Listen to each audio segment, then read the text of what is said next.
ओम नमः शिवाय।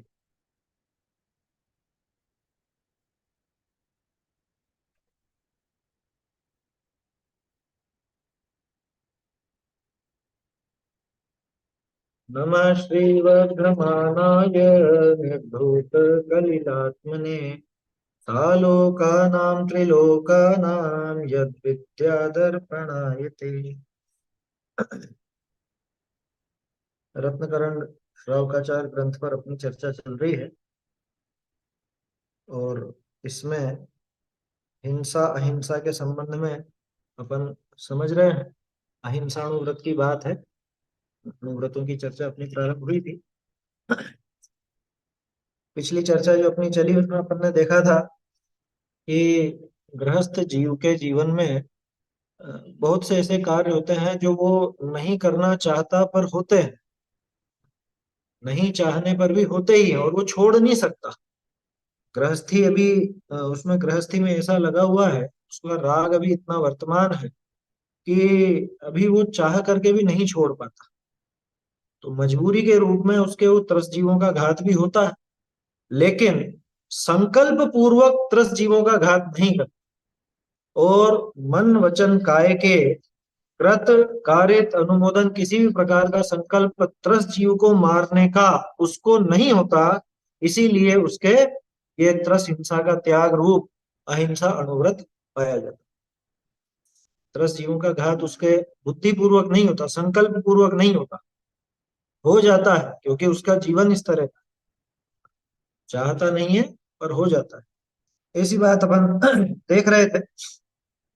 और भावना उसकी बचाने की रहती, ये भी अपन ने देखी कि कोई अगर उसको पैसा भी दे कि इस जीव को मार दे, तो उसके लिए पैसा लेकर के भी वो मारने का उपाय नहीं करे, कभी इस तरह का काम नहीं करे। अरे इतनी बात अपन ने देखी थी कि अगर खुद के ऊपर बन आए, मतलब खुद की जान पर बन आए और उसमें किसी जीव को मारने का भाव हो कि भाई इसको मार दे में तो अपन बच जाएंगे, ऐसी अगर उसमें शर्त हो, तो भी संकल्प पूर्वक उस जीव को मारता नहीं। बाकी और कैसी कैसी हिंसा उसके जीवन में होती है, कैसे बचता है, वो भी अपन आगे की व्याख्या में देखेंगे। पहले अपन श्लोक बोल लेते हैं 49 में से। हिंसा नृत चौर्येभ्यो मैथुन सेवा परिग्रहाभ्याम च पाप प्रणालिकाभ्यो विरते संयस्य चारित्रम् सकलं विकलं चरणं तत्सकलं सर्वसंगविरतानाम् अनगाराणां विकलं सागाराणां ससंगानां गृहीणां त्रेधा तिष्ठत्यणुगुणशिक्षाव्रतात्मकं चरणं पञ्चत्रिचतुर्भेदं त्रयं यथा सङ्ख्यमाख्यातम् प्राणातिपातवितथ व्याहारस्तेय काममूर्छाभ्य स्थूलेभ्यः पापेभ्यो व्युप्रमणमणुव्रतं भवति संकल्पात् कृतकारित मननाद्योगत्रयस्य चरसत्वान् न हि नस्ति यत्तदाहुः स्थूलवधाद्विरमणं निपुणा। तो यहाँ तक अपनी बात हुई थी कि गृहस्थी के आरंभ में त्रस्त जीवों का घात हुए बिना नहीं रहता है। इसी कारण से गृहस्थ मारने के संकल्प से की जाने वाली त्रस्त हिंसा का त्याग करता है। मारने के संकल्प से की जाने वाली हिंसा छोड़ता है। मतलब मारने का संकल्प नहीं करेगा वो कि मैं मारूं या दूसरे से मरवाऊं या दूसरे को, दूसरा अगर कोई ऐसा घात करता हो किसी जीव का तो मैं उसकी अनुमोदन करूं, ऐसा उसको मन से वचन से काय से किसी से भी नहीं लगता। यहाँ तक अपनी चर्चा हुई थी। आगे अपन देखते हैं ढूंढारी से।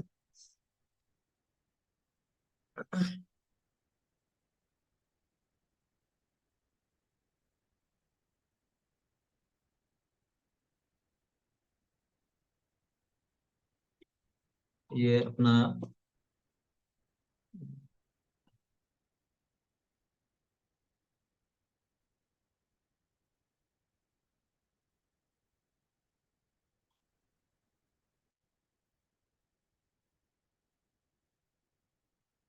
हम्म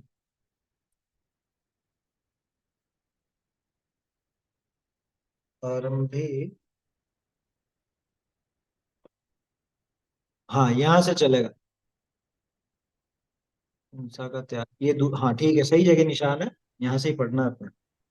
अरे, आरंभी हिंसा का त्याग करने को समर्थ नहीं है, केवल आरंभ में यत्नाचार सहित दया धर्म को नहीं भूलता प्रवर्ते है, क्योंकि गृहस्थ के आरंभ बिना निर्वाह नहीं। केते आरंभ नित्य होए हैं, चूल्हा बालना, चाकी पीसना, ऊखड़ी में कूटना, बुआरी देना, जल का आरंभ करना, द्रव्य का उपार्जन करना, ये छह पाप के कर्म तो नित्य ही है। क्या कहा? इस पर अपन साथ के साथ ही चर्चा करते चलेंगे, तो आप थोड़ा सा इस पर उपयोग लगाएं। क्या कहा कि भाई, ये गृहस्थ के मारने का संकल्प तो नहीं है, ठीक है ना, मारने के संकल्प पूर्वक तो त्रस हिंसा का त्याग उसको होता है, लेकिन आरंभी हिंसा का त्याग करने में वो समर्थ नहीं। इतना जरूर है कि जो आरंभ में हिंसा होती है उससे जितना बच सके बचने का उपाय करता है। पूरी तरह से तो नहीं टलेगी, लेकिन फिर भी जितना बचने का उपाय कर सकता हो वो करने का उपाय करता है। आरंभ में यत्नाचार सहित दया धर्म को नहीं भूलता हुआ प्रवर्तता है। बोलिए। जैसे अपने को कोई मार रहा है, तो हम्म। अपन उसको अपने को बचाने के उद्देश्य से उसको मार वो नहीं। विरोधी में है, वो विरोधी हिंसा में है, वो आगे आएगा। अभी तो अपन आरंभी हिंसा की बात कर रहे हैं। देखो, संकल्पी हिंसा की बात पहले हो गई थी अपनी, कि संकल्प पूर्वक तो त्रस्त जीवों के घात का वो काम करता ही नहीं, संकल्प करता ही नहीं इस तरह का। अभी बात है आरंभी हिंसा की। नहीं, आरंभी हिंसा, ये यहाँ पे आप देखिए, ये हेडिंग में दिया ना, यहाँ बोल्ड में दे रखा है आरंभी हिंसा। आगे फिर उद्योगी की बात भी आएगी, विरोधी की बात भी आएगी, अगले नहीं, पेज पर आएगी विरोधी हिंसा की। संकल्प ही तो हो गया ना उसको। जैसे अपने को कोई मार रहा है, हाँ, तलवार लेके मार रहा है मान नहीं लो। संकल्प नहीं है वो बचाव में है।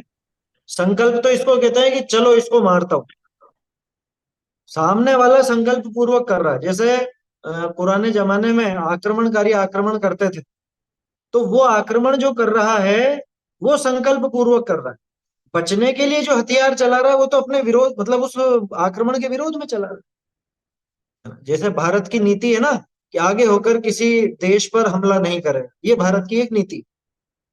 लेकिन कोई दूसरा अगर हमला करेगा तो बराबर जवाब दे। तो अपने देश की ये नीति है कि आगे होकर के कभी किसी दूसरे देश पर हमला नहीं करते, ये बहुत अच्छी नीति। लेकिन सामने से कोई अगर छेड़ेगा तो उसका विरोध करे, तो वो वाली बात है। विरोधी हिंसा में संकल्प नहीं है। संकल्प, अब यूं तो आप सोचो कि भाई विकल्प तो हो रहे हैं ना, वो विकल्पों की बात नहीं। संकल्प हिंसा का नाम क्या? पीछे देखा था ना अपन ने पिछले पैराग्राफ में, कि बुद्धिपूर्वक चला करके उसको मारना नहीं चाहता, कि मैं इसका घात करूं या इसको मारूं। और जो बात आप विरोधी हिंसा के लिए कह रहे हो, वो की वही बात तो आरंभी हिंसा में भी है। आरंभी हिंसा में भी तो जीवों का घात हो ही रहा है ना, और ये जानता है कि इसमें जीवों का घात है। हमको पता नहीं है क्या कि नहाने धोने में जीवों का घात होता है, त्रस्त जीवों का मालूम है। पर क्या कर, उसमें ज्यादा से ज्यादा उपाय ये कर सकते हैं कि किससे कम होगा वो घात, मतलब किस क्रिया से कैसा आचरण करके वो जीवों का घात हमारा कम से कम हो, हिंसा कम से कम हो, इतना उपाय हम उसमें करते हैं। तो ये काम तो बता ही रहे हैं। देखिए, वो भी बात आएगी, विरोधी की बात भी आगे आएगी। क्या कहा यहाँ, गृहस्थ के, हाँ ऊपर की लाइन खास तो, आरंभ में यत्नाचार सहित दया धर्म को नहीं भूलता प्रवर्ते। उसको मालूम है कि इन कार्यों में जीवों का घात तो होता है। भोजन बनाने में आग जलती है, आग में जीवों का घात होता है, और कामों में भी जीवों का घात होता है ना, ये हमको पता है। लेकिन उन कार्यों में प्रवर्तता हुआ दया को मुख्य रखता है, यत्नाचार सहित प्रवर्तित। आया समझ में? जैसे मान लो अपने को पता है, अभी आप सब्जी लेकर के आओगे, है ना, सब्जी लाओगे तो बहुत सी सब्जियां ऐसी होती हैं कि जिसमें अंदर जीव भी निकल सकता है। जैसे अभी सर्दी के मौसम में मटर आती है, तो बहुत से मटर में अच्छी भली दिखती हुई मटर के अंदर भी आपको इल्ली मिल सकती है ना, तो मिल तो सकती है। अब ये क्या करे, ये लेकर के आता है, यत्नाचार पूर्वक देखता है, इधर उधर नहीं फेंक देगा उसको। अगर निकली है इल्ली तो क्या करेगा, कि कचरे के डब्बे में डाल दो, मर जाएगी। मारने का उपाय नहीं करेगा, कोशिश ये करेगा कि उसको उसके भोजन के साथ में कहीं ऐसी सुरक्षित जगह पे रख दे, एक तरफ एक कोने में रख दे, जितनी आयु है वो रह ले। ये यत्नाचार। उसको मालूम है कि भाई अपने ये सारे कार्यों में और हिंसा भी होती है। भाई अपन सब्जियां खा रहे हैं तो सब्जियां उग भी रही है, उसमें बहुत हिंसा है खेती में। पर क्या करें, अभी उसके बिना तो रह नहीं सकते, भोजन के बिना नहीं रह सकते। और राग इतना छूटा नहीं है कि अभी भोजन छोड़ ही दें। तो उसमें भी यत्नाचार पूर्वक प्रवर्तता है। जो अभक्ष हो, जिनमें ज्यादा जीवों का घात हो, ऐसे वस्तुओं का सेवन नहीं करता, ये उसका यत्न है। तो ये बहुत खास लाइन है ये, कि आरंभ किए बिना तो निर्वाह नहीं है, लेकिन वो यत्नाचार सहित प्रवर्तता हुआ, केवल दया धर्म को नहीं भूलता है। माने दया को अग्रणी रख करके वो अपनी सारी क्रियाएं करता है। दया भाव उसके हर एक आचरण में मुख्य रहेगा। भाई आने जाने में हिंसा होती है अपने को मालूम है, लेकिन आने जाने में देखभाल करके चलें, देख करके चलें, ये तो उपाय करेंगे ना अपन।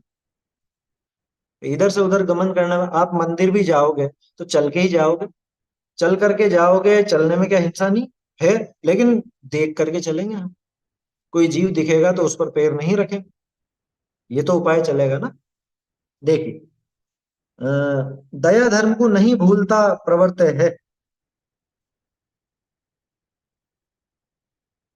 केवल दया धर्म, ये केवल शब्द, केवल हटा लीजिए, केवल की कोई बात ही नहीं है यहाँ पे।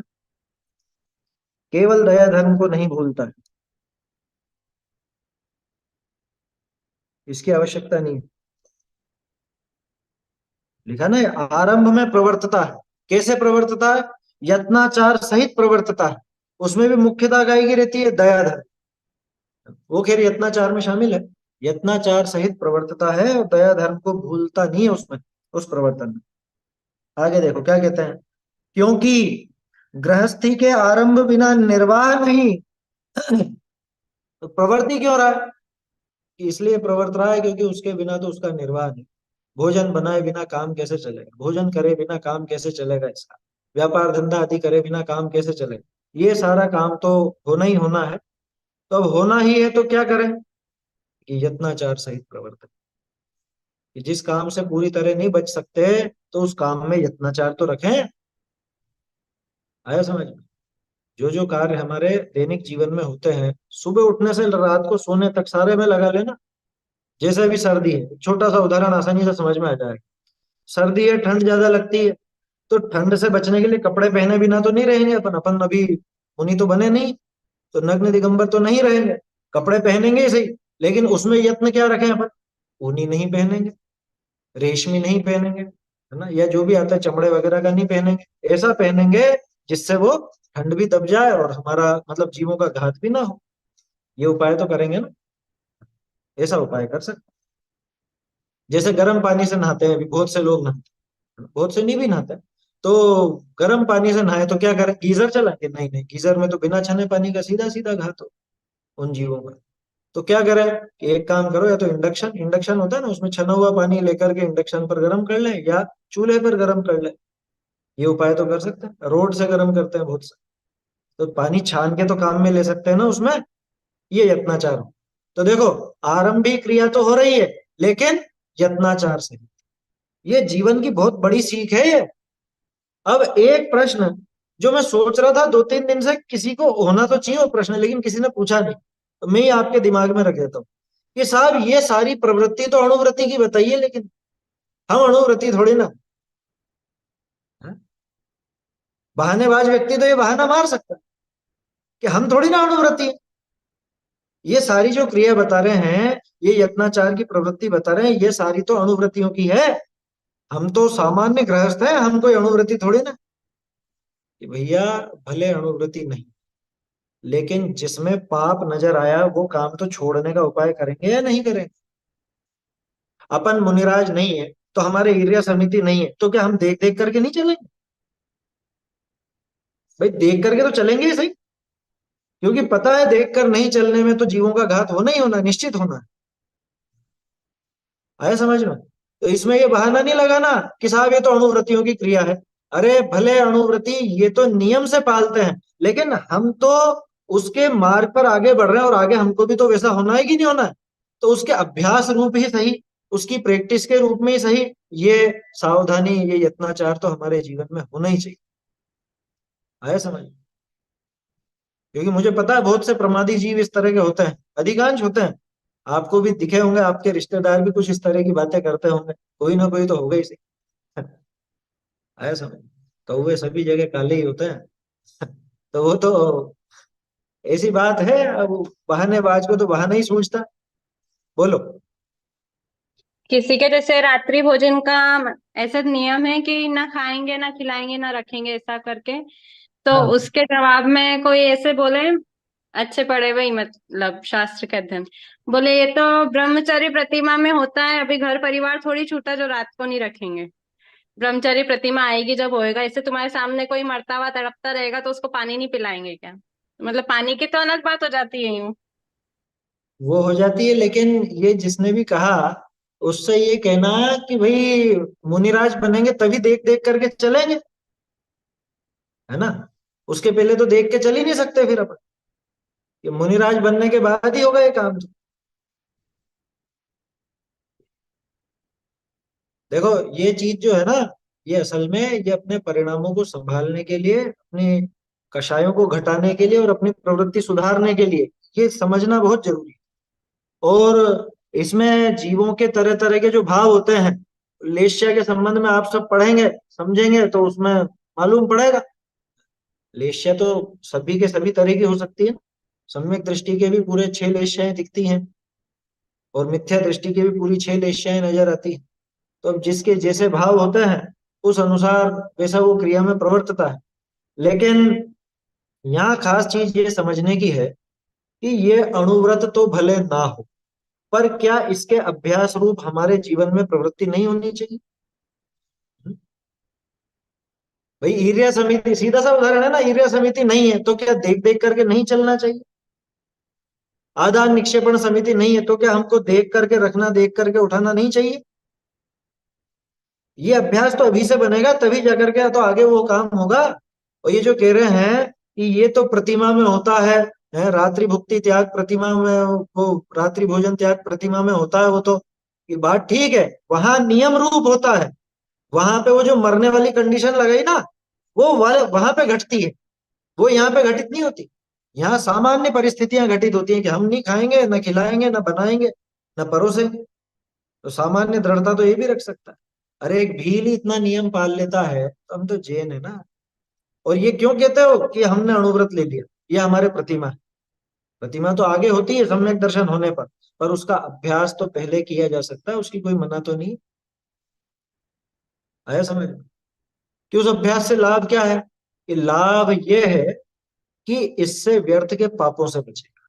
ध्यान रखना, पुण्य के लोभ से ये क्रियाएं नहीं की जा रही है, ऊंचा नाम नहीं रखाया जा रहा। और अपन तो बार बार ये बात कहते हैं कि रात्रि भोजन छोड़ने में, रात्रि का जल भी छोड़ दो तो भी धर्म नहीं है।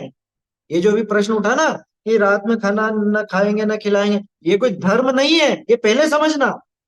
हम इसको धर्म कह ही नहीं रहे, लेकिन इसको हम पाप से बचने के रूप में देखते हैं, अपने परिणामों को विशुद्ध करने के रूप में देखते हैं, और उसी रूप में देखना चाहिए।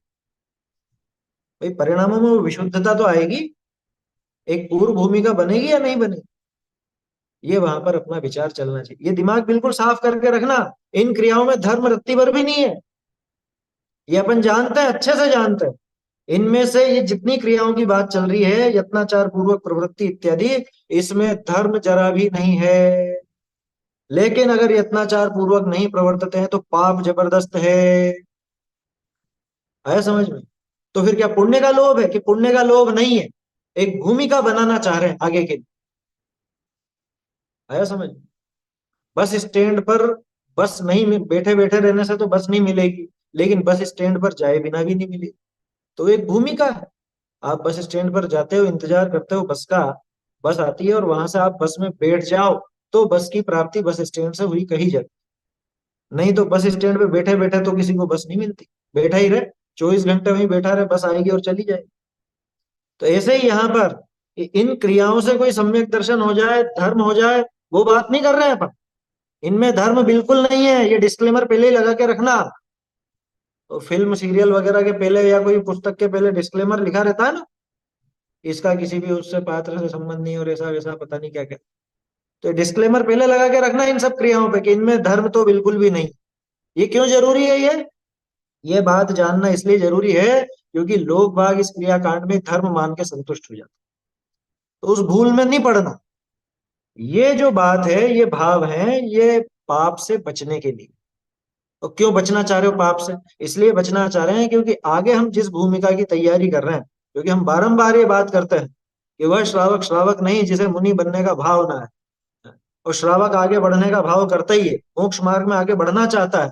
तो सम्यक दर्शन, सम्यक ज्ञान, सम्यक चारित्र आदि के लिए एक पूर्व भूमिका चाहिए, क्रिया की नहीं, भावों की। उन भावों की नरमाई चाहिए, वो विशुद्धता चाहिए। उस विशुद्धता के लिए ये यत्नाचार वगैरह जीवन में होता है।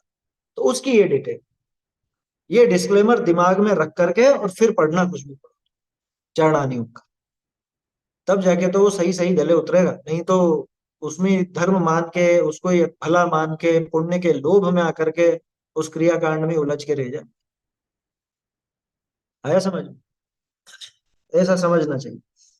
क्या कहा भाई? क्योंकि गृहस्थ के आरंभ बिना निर्वाह नहीं, केते आरंभ नित्य होए हैं। देखो यहाँ पे एक सुधार है कि करना पड़ता है लिखा है ना, करना पड़ता है। कितने प्रकार का आरंभ तो नित्य ही करना पड़ता है, कितने ही प्रकार का आरंभ तो नित्य ही होता है। होता है कीजिए, उसको करना पड़ता है नहीं। हाँ, ये भूमिका कोमल की जा रही है, सही बात है। करना पड़ता है नहीं बनेगा यहाँ पे, यहाँ बनेगा होता है। कितने ही प्रकार का आरंभ तो नित्य ही होता है।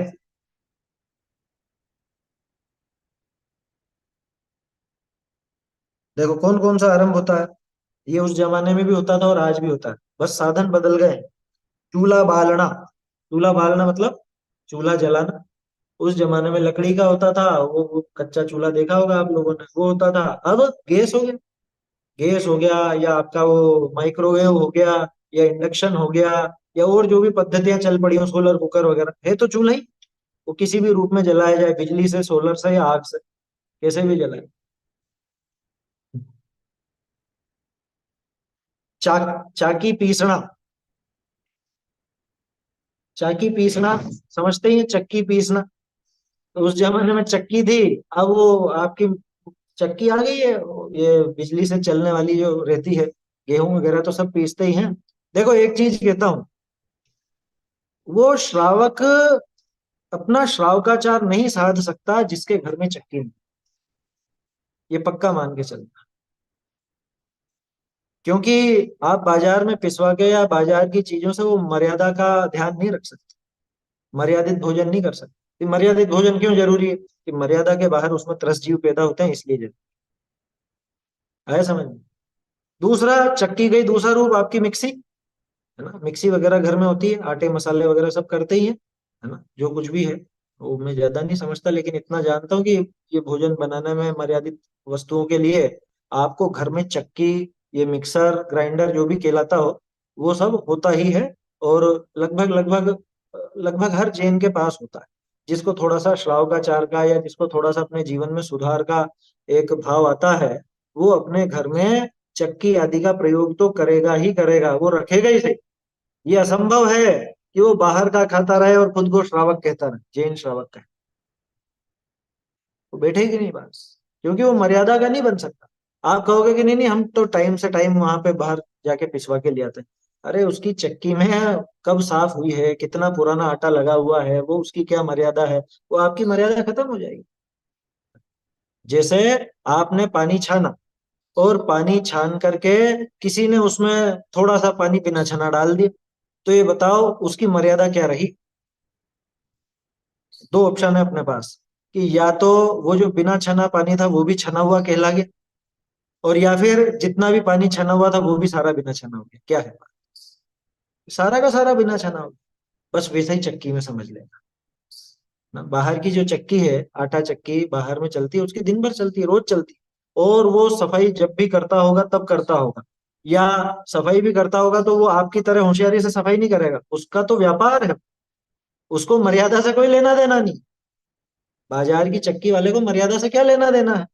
वो तो चला ही जाएगा। और उसमें वो जो पिछले अंश होंगे, पिछला आटा चिपका ही रहता है, चिपकता ही आटा तो चक्की में, अपने घर की चक्की में ही चिपकता है, तो वहां भी चिपकता है। तो उसके साथ ही आपकी ये जो आपने अभी पिसाया, वो सारा वहां पे शामिल हो जाएगा और उसकी मर्यादा भी देसी हो जाएगी। उसकी मर्यादा निकल गई तो इसकी भी निकल। और ये बहुत सावधानी की चीजें हैं, लेकिन इनकी साफ सफाई बहुत जरूरी है। पहले की चक्कियों में ये समस्या नहीं थी क्योंकि उसमें ऐसा चिपकता नहीं था, तो जीव भी कम पड़ते थे। आजकल जो चक्कियां हैं, अगर आप ढंग से साफ नहीं करोगे, चाहे वो पार्ट वाली हो चाहे आपकी वो घूमने वाली कैसी भी हो, वो अगर उसको ढंग से साफ नहीं करते तो इल्लियां पड़ जाती है, जीव पड़ जाते हैं। ये देखा होगा आप। इसलिए बहुत सावधानी की। यत्नाचार लिखा ना, यत्नाचार, उस यत्नाचार के बिना वो काम नहीं हो सकता। ठीक है, तो ऐसे तो ये चक्की। बोलिए।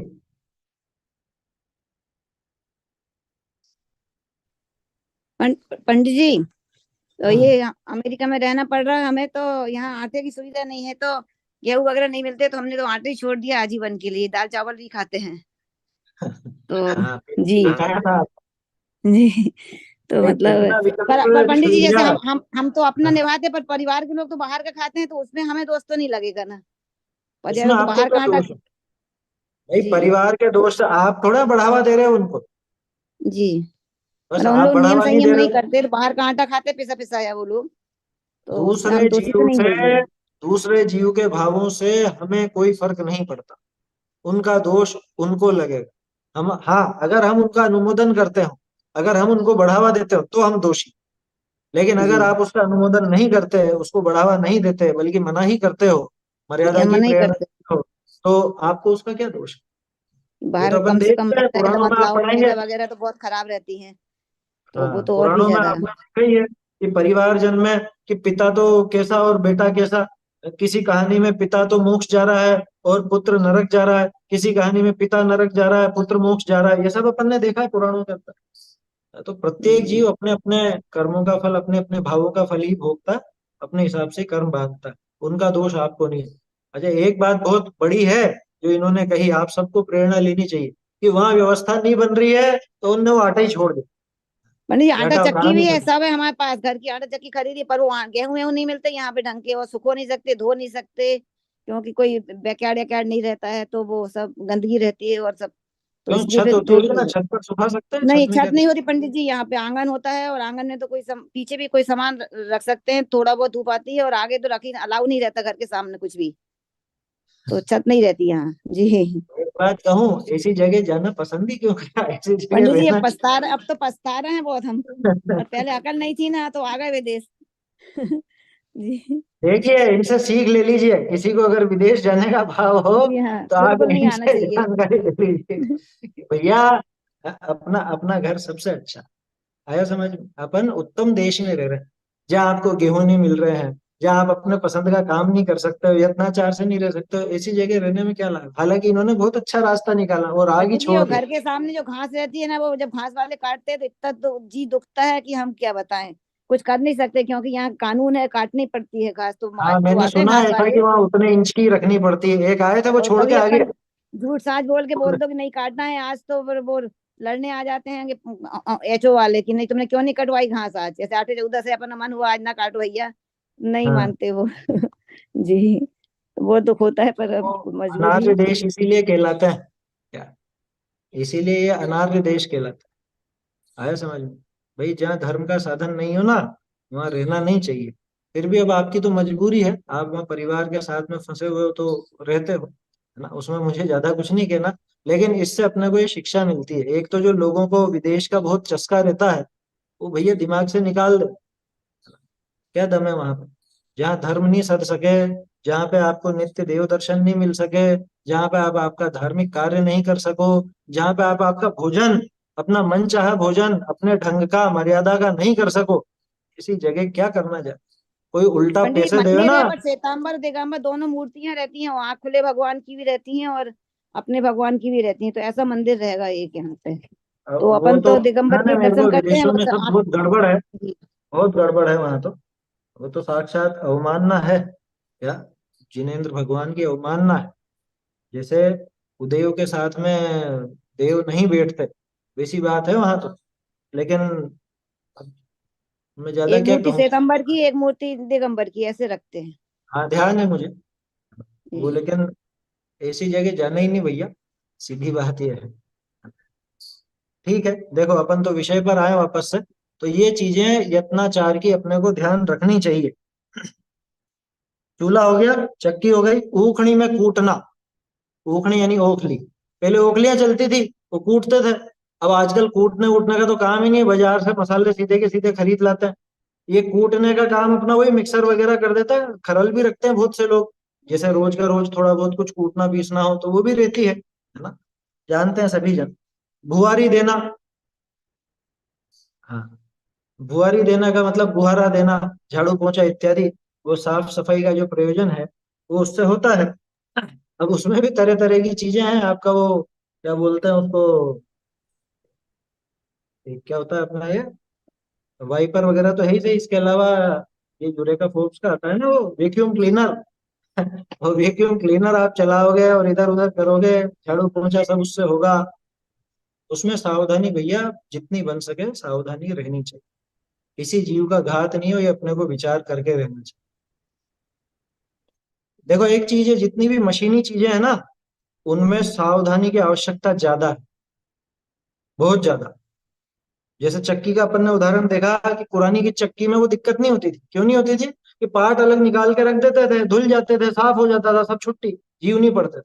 अब चक्कियां आपकी वो इतनी कॉम्पैक्ट हो गई हैं, ऐसी होगी बनावट उनकी कि उनको साफ सफाई अगर ढंग से नहीं करी तो आपके उसमें जीव पड़ेंगे पड़ेंगे। ऐसे ये वैक्यूम क्लीनर में यूं तो आप झाड़ू बुहारा ये देख करके करोगे। अब उससे आप वो हवा फेंकोगे और इधर कोई जीव है या हवा खींचोगे, खींचता भी है ना, तो सक्शन भी होता है उसके अंदर, तो खींचता भी, उसमें मकड़ी छोटी मोटी चींटियां ये खींचा करके आगे ही मर जाएंगी एक झटके। इसलिए मशीनी चीजों में सावधानी बहुत ज्यादा जरूरी है, यत्नाचार बहुत जरूरी है।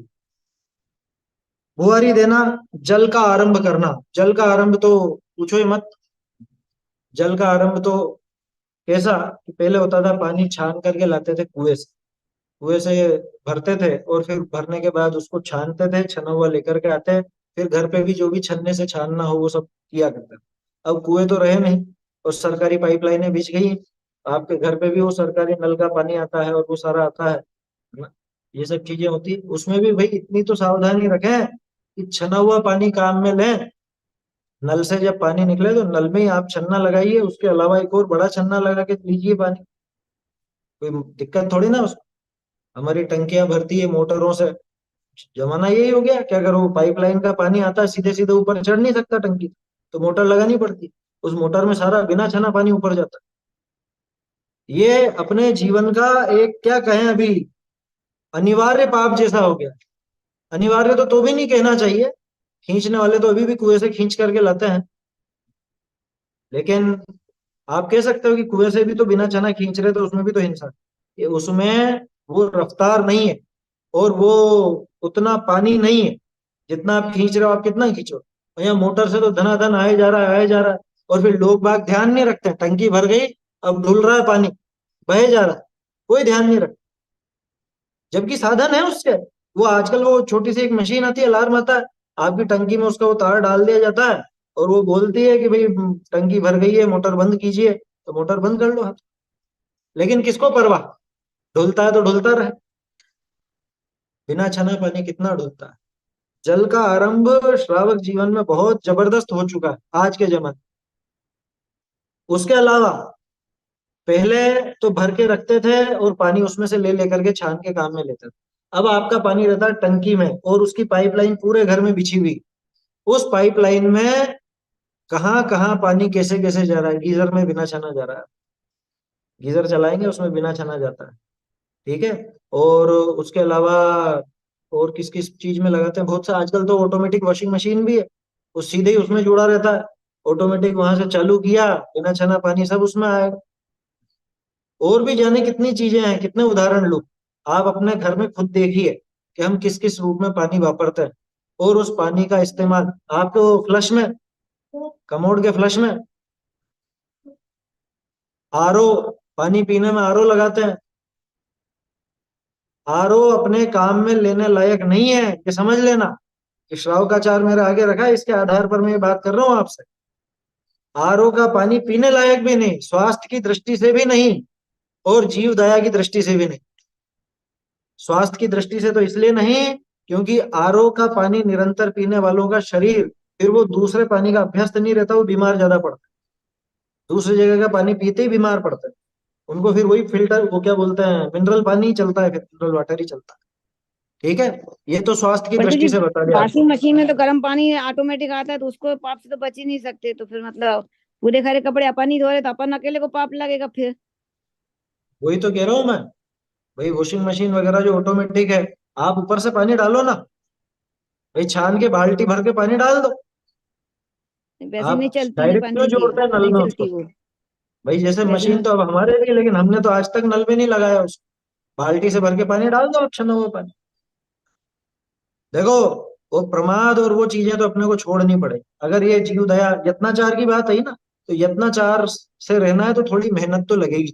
अब किसी को ये झंझट लगता है क्या, जो कौन झंझट पाले इतना, है, इतना झंझट कौन करे, इतना आरामी हो गया है ये जीव, इतना प्रमादी हो गया है कि थोड़ा सा हाथ पांव भी नहीं चलाना चाहता। और उसी का ही देखो फल कैसा मिलता है, शारीरिक मेहनत नहीं हो रही है, तो अपने आप ही शरीर की वो हड्डियां और वो सब कमजोर होंगी, है ना। इसको दूसरे एंगल से देखना, शारीरिक शारीरिक मेहनत नहीं करके वो प्रमाद रूप आचरण कर रहा है, तो पाप बंधेगा, उस पाप बंध का फल हड्डियां कमजोर होंगी।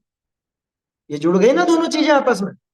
इधर से इसने ये पाप बांधा था, तो वो हड्डियां कमजोर हुई, या जो भी शारीरिक कमजोरी हुई, जोड़ अब काम नहीं करता और ये नहीं करता वो नहीं करता, और आपने देखा मेहनत करने वाले के आगे तक भी वो सब सलामत रहे।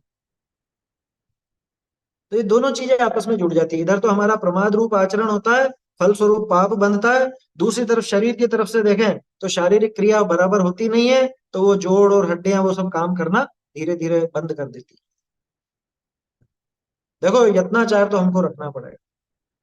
आरओ की बात कर रहे थे अपन, आरओ का पानी पीने लायक नहीं, है ना।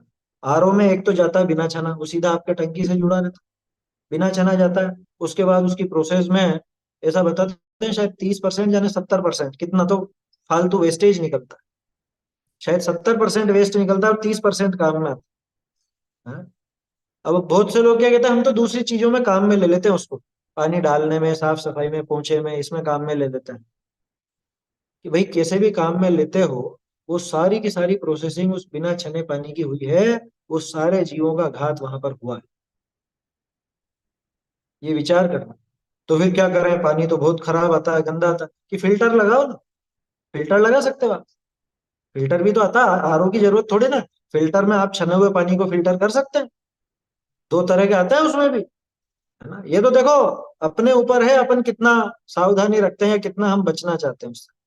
डायरेक्ट टंकी में नहीं लगने वाला लेकर के एक बर्तन में से जो वो पंप मॉडल आता है, पंप खींच लेता है और वो फिल्टर कर देता है, वैसा आप काम में ले सकते हो। उसमें भी बहुत सावधानियां रखने की जरूरत है ना।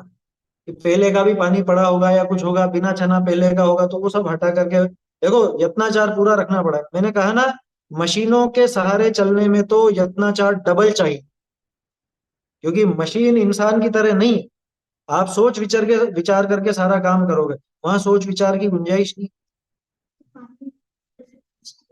हाँ, हाँ वो दोष तो है ही सही, मोटर जो पानी खींच रही है उसका तो दोष है ही, लेकिन अब वो दोष है तो दूसरे दोषों से तो जितना बच सके उतना बचे।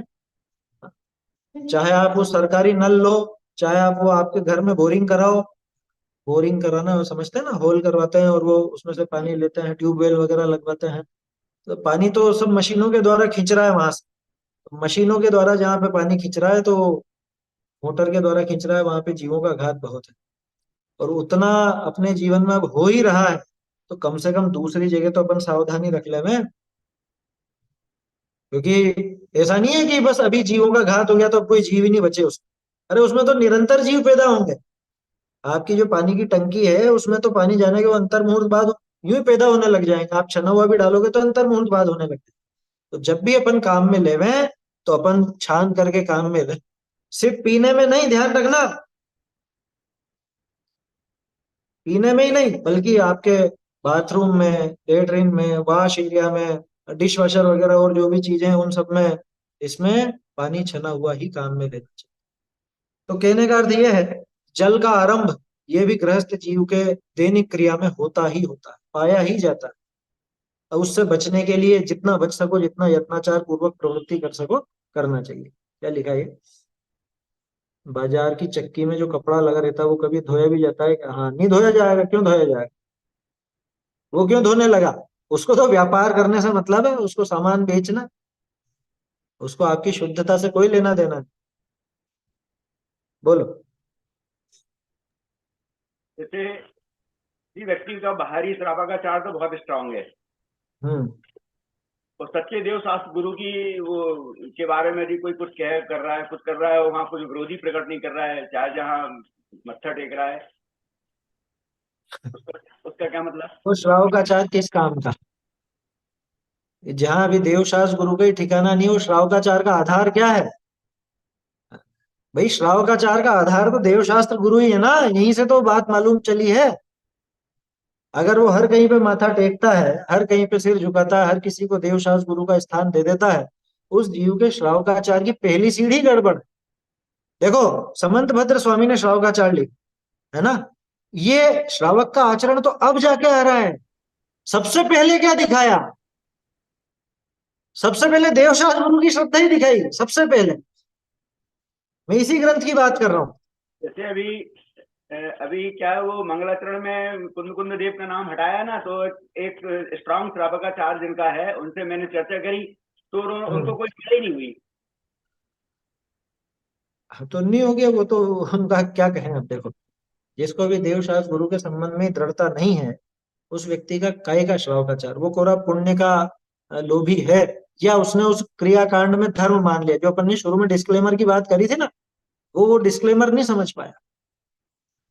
वो उस क्रियाकांड में धर्म मान करके बैठ गए, उतने में संतुष्ट हुए, ऐसा समझ। चलिए बोलो।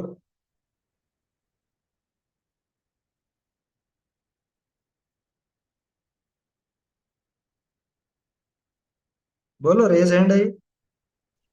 ये जैसे डिश वॉशर जो बनाते हैं घर पे, मतलब वो जो घोल बनता है बर्तन धोने का, तो हाँ, उस टाइम पानी तो उसमें छान के डालते हैं। बाकी उसकी मर्यादा क्या? जैसे छना हुआ भी डाला, उबला हुआ भी डाला, वो तो महीनों तक चलता है।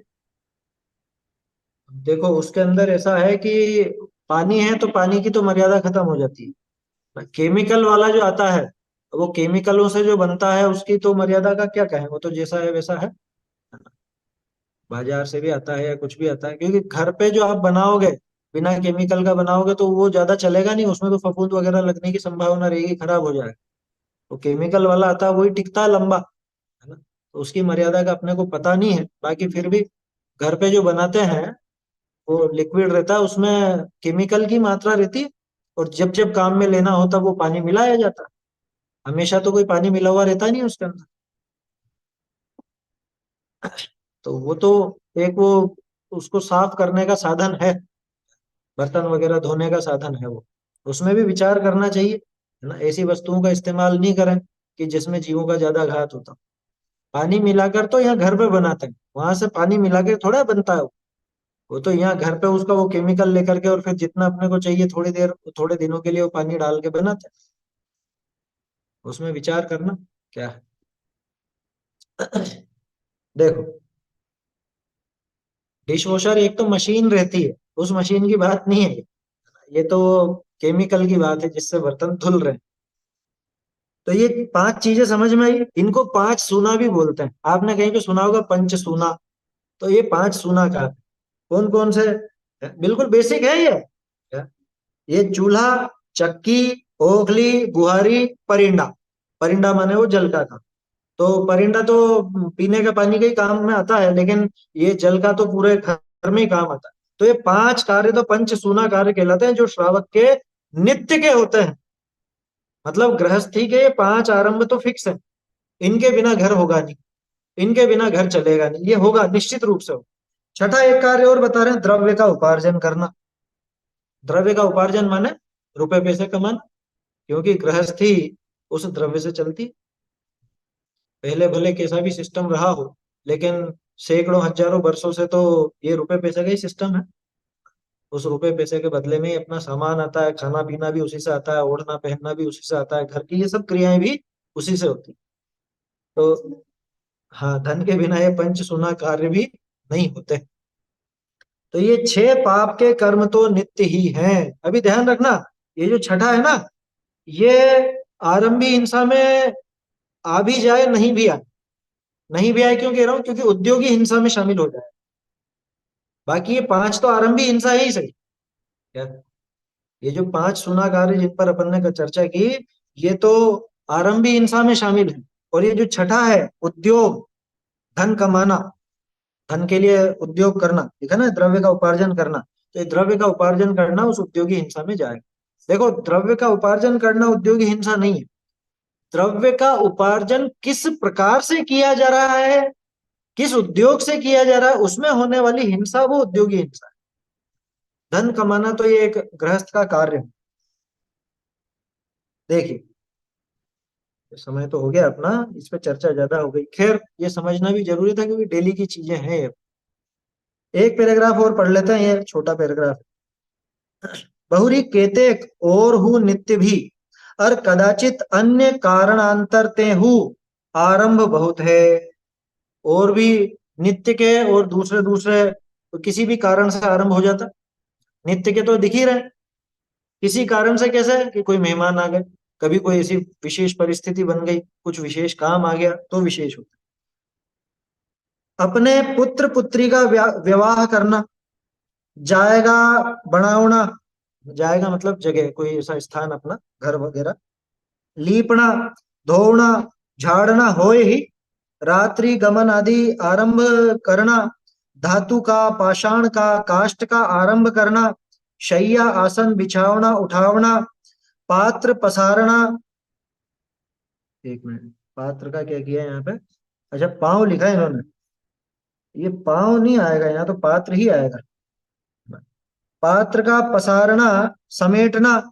जाति को जिमावना, दीपक आदि जोड़ना इत्यादि पाप ही के कार्य हैं।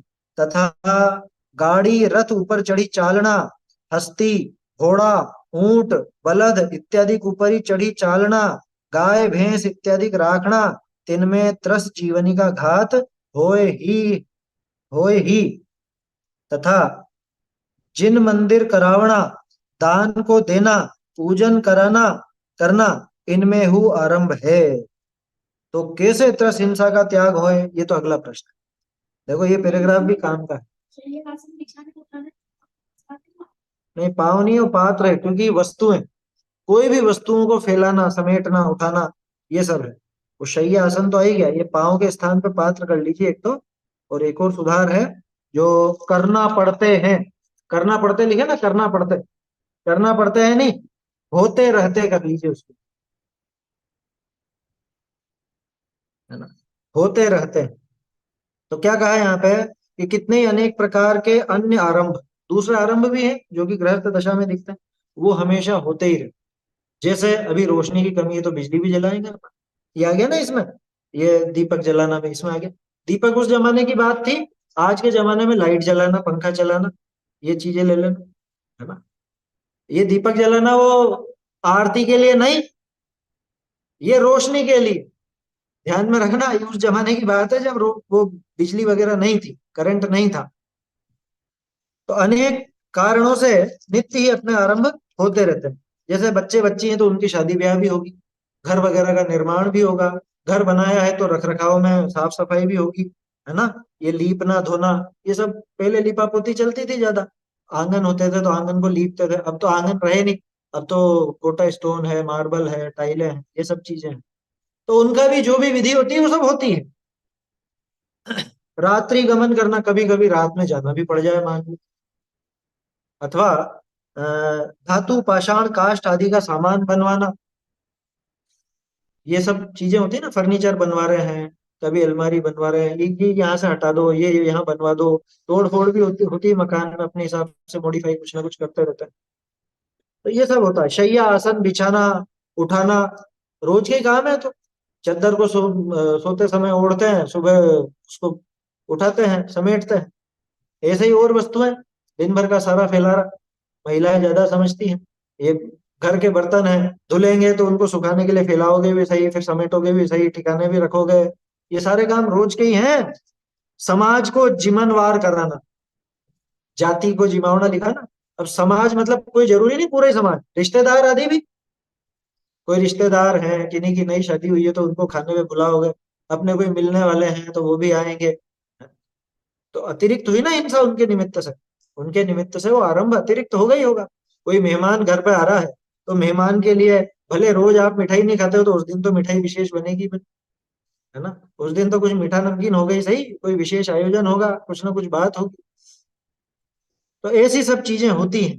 दीपक जलाने की बात हो ही गई, अपन रोशनी करते ही हैं। अभी आप लाइट जला के बैठे हो या पंखा चला के या जो भी इलेक्ट्रिक आइटम जो भी है। गाड़ी, रथ, हाथी, घोड़ा, ऊंट ये उस जमाने के हो गए। आज के जमाने से मोटरसाइकिल, साइकिल, कार, ट्रेन, बस। देखो, बस, ट्रेन या जो भी पब्लिक ट्रांसपोर्ट है उसमें हिंसा कम है बनिस्पत खुद का इस्तेमाल करना। आप सोचोगे उसमें कम कैसे, उसमें तो ज्यादा होनी चाहिए, वो तो बड़ी है। कि नहीं भाई, एक बस में 50 जने यात्रा कर, ठीक है ना, तो वो एक ही गाड़ी चल रही है। अब 50, सोचो 50 गाड़ियां लेकर के चलते हैं तो उसमें जीवों का घात ज्यादा होता है। तो बनती कोशिश ये करना चाहिए कि लंबी दूरी का सफर हो या कुछ ऐसा हो तो जहाँ पे ट्रेन या बस या इत्यादि साधन हो जो अपने आप चल ही रहे हैं, वो आपके निमित्त से नहीं चल रहे हैं अकेले पर्टिकुलर, मतलब चल तो यात्रियों के लिए ही रहे हैं, लेकिन आप नहीं जाओगे तो भी वो चलेगा, वो तो भी चलेंगे। इसलिए ऐसे साधनों का इस्तेमाल करना चाहिए ज्यादा से ज्यादा, है ना। अगर कोई ऐसी विपरीत परिस्थिति या कोई मजबूरी नहीं हो तो उनका ही प्रयोग करना चाहिए। सुविधाजनक भी है ना। फालतू का सफर में अपन अपने भी थकान नहीं रहती है और वो चीजें भी है, वो प्रैक्टिकल चीज है। अपन तो हिंसा की दृष्टि से बात कर, तो खैर, चाहे वो पब्लिक ट्रांसपोर्ट हो चाहे आपका पर्सनल हो, यानी आपकी खुद की गाड़ी हो चाहे बस हो, हिंसा तो है ही सही। आरंभ तो है ही सही। कम ज्यादा का अंतर वो अपन देख रहे हैं, उस हिसाब से अपन किसको चुने वो अलग बात है, लेकिन जीवों का घात तो वहां भी इस तरह से गृहस्थ के जीवन में होता है। मुनिराज क्यों बसों में यात्रा नहीं करते, ट्रेनों में यात्रा नहीं करते? इसीलिए नहीं करते क्योंकि आरंभ भी हिंसा तो उनमें भी, व्यक्तिगत साधन में भी है और उन चीजों में भी। इनमें त्रस्त जीवों का घात होता ही है। एक चीज और छूट गई, गाय भैंस रखना इत्यादि, ये सब पाप के ही कार्य हैं। इनमें त्रस्त जीवों का घात होता ही। अब गाय भैंस रखना इत्यादि ये इसमें सब समझ लेना। क्या अपन बात कर रहे हैं, उस श्लोक को याद रखिए, मन वचन काय से कृत कारित अनुमोदन से उनका संकल्प नहीं करना। अब मैं क्या इशारा देना चाह रहा हूँ समझ में आ रहा? गाय भैंस ना मैं खुद रखूंगा, न दूसरे को रखने की प्रेरणा दूंगा, माने न गौशाला खुलाऊंगा, न गौशाला वालों का अनुमोदन करूंगा। समझ में आ रही है बात? ये इसको लगा ना। और ये श्रावक की भूमिका की बात है। जब अहिंसाणु की बात चल रही है तो अहिंसा महाव्रत में ये चीजें कैसे होंगी? गौशालाएं खुलाई जाएंगी अहिंसा महाव्रती के द्वारा? वो प्रेरणा दे सकते हैं ऐसी कि भैया हमने तो ये अणुव्रत में ही पढ़ा है, वापस से देख लो, संकल्पात कृत कारित है, मननाद योग त्रयस्य चरसत्वान नहीं नस्ति यत् तदाहु। तो ये गाय भैंस वगैरह की बात इसमें शामिल है कि? आप सब समझदार हैं, विचार कीजिए। हाँ, ये देखा, हम कहाँ गए थे वहां पे मंदिर में, अलग से एक दान पेटी तो मंदिर की अलग और गौशाला की अलग। एक गौशाला के लिए, अब ये बताओ गौशाला में जो चारा आएगा, जो घास आएगी, उसको कौन शोधने वाला, कौन देखने वाला? वो सारी बात जाने दो। खास बात तो ये है कि क्या ये धर्म से जुड़ा कार्य है? क्या इसमें आरंभ नहीं होता? और गाय भैंस जो पाल रहे हैं, क्या उनके बच्चे बच्ची नहीं कराते दूध के लिए? वो सारा काम होता है कि नहीं? तो क्या आप खुद दूध नहीं पीते हो? अरे भाई पीते हैं, तो ऐसे तो हम भोजन आदि भी सब करते हैं, लेकिन खुद खेती तो नहीं करते ना। समझ में आ रही है बात? सब्जियां अपन भी खाते हैं, लेकिन अपन सब्जियां तो नहीं उगाने बैठते। अपन अपने जितने पाप में ही सीमित हैं, अपन बढ़ाएंगे तो नहीं ना उस पाप को। बात समझ में आ रही है? ये अंतर समझना। बहुत से लोगों का कुतर्क क्या होता है कि हिंसा तो यहाँ भी है, हिंसा वहां भी है। अरे भैया हिंसा है, लेकिन कितनी? उस मात्रा को तो देखा जाएगा, मात्रा के हिसाब से अपनी क्रियाकलाप को सुधारा जाएगा, प्रवर्त बदला जाएगा। हम दूध पीते हैं, उसके लिए क्या, गाय पाल ली जाए, गाय भैंसे भी पालो और दूसरों को भी पिलाओ और गौशाला चलाओ। हम कपड़े पहनते हैं तो हम भी हथ करके खुला दें, हम भी वो कॉटन की और इसकी फैक्ट्रियां खुला दें, मैं क्या करें? सारा काम ऐसा नहीं होता, है ना। आपको सीमित करने का उपाय करना चाहिए, उसी का नाम यत्नाचार। ठीक है, समय हो गया है, आगे की चर्चा कल करेंगे अपन। देखो ये चर्चाओं में प्रैक्टिकल उदाहरण आएंगे ही सही अपने घर के जीवन के, क्योंकि उसके बिना ये चर्चा का कोई लाभ नहीं है अगर जीवन में परिवर्तन नहीं हो तो। चलिए समाप्त करते हैं। संकल्पात् कृतकारित मननाद्योगत्रयस्य चरसत्वान् न हि नस्ति यत्तदाहुः स्थूलवधाद्विरमणं निपुणाः चैतन्य का स्मरण प्रतिक्षण ही करो रे भव के अनंत दुख को क्षण में हरो रे अक्षय अनंत निज सौख्य निधान पाओ गाओ अरे नित इसी के गीत गाओ महिमा है अगम जिनागम की महिमा है अगम जिनागम जाहि सुनत जड़ भिन्न पिछानी हम चिन्ह मूर्ति आत्म की महिमा है अगम जिनागम की रागादिक दुख कारण जाने त्याग बुद्धि दीनी भ्रम की ज्ञान ज्योति जागी घट अंतर ज्ञान ज्योति जागी घट अंतर रुचि बाढ़ी पुनि शम दम की महिमा है अगम जिनागम की कर्म बंध की भई निर्जरा कारण परंपरा क्रम की भाग चंद शिव लालच लाग्यो भाग चंद शिव लालच लाग्यो पहुँच नहीं है जहाँ जम की महिमा है अगम जिनागम की महिमा है अगम जिनागम की।